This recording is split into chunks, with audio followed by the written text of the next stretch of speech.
نہیں، مجھے پارٹی سے تو نہیں نکالا گیا ہے،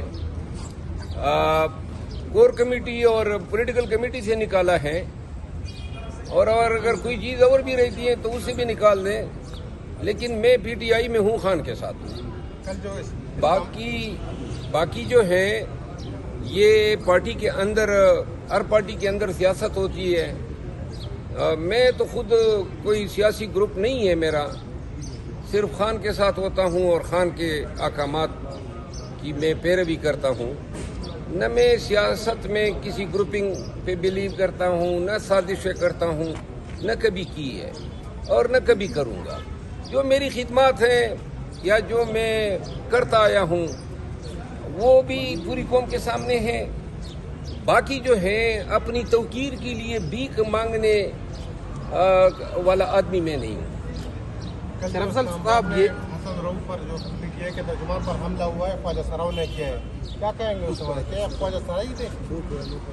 یہ انتہائی شرمناک اور قابل مذمت فعل ہے۔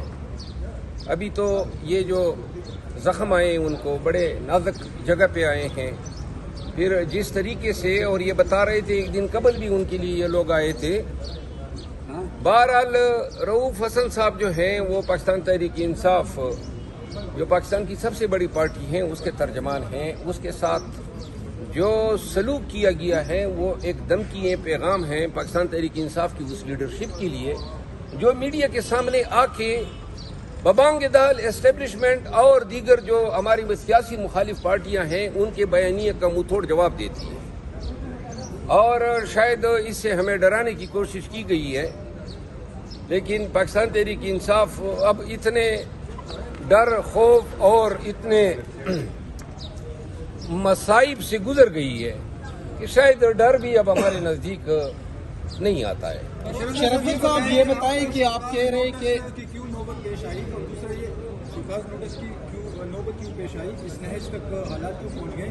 دوسرا آپ نے ابھی کہا کہ میں خان کا سپاہی ہوں، تو کیا جو آپ کو شو کاز ہوا ہے وہ اس میں خان صاحب کی مرضی شامل ہے یا وہ بے خبر ہے؟ خان صاحب سے ملنے بھی کب جا رہے ہیں؟ میں آپ کو بتاؤں، مجھے شوکازوں سے کوئی فرق ہی نہیں پڑتا ہے، اور نہ میں شوکازوں کی پرواہ کرنے والا آدمی ہوں۔ سمجھ گئے نا؟ میری خدمات پارٹی کے لیے والنٹری ہے، کسی تنخواہ پہ نہیں ہے، نہ مجھ پہ ان خدمات کی عوض کوئی مجھ پہ بارش ہو رہی ہے۔ اور یہ جو خدمات ہیں یہ کیا ہیں؟ یہ یہی ہے نا، بھاگتے ہیں، جلوس نکالتے ہیں، پرچے بھگتتے ہیں، ایک پاؤں قصور میں ہوتا ہے، دوسرا لیا میں ہوتا ہے، تیسرا سائیوال میں ہوتا ہے، چوتھا پشاور میں ہوتا ہے۔ یہ مصائب ہیں، اور یہ ہم نے خود یہ راستہ چنا ہے، تو لہذا اگر کوئی ہمیں ان مصائب سے بچانا چاہتا ہے اور کہتا ہے کہ آرام کر لو تو کر لیں گے ہم۔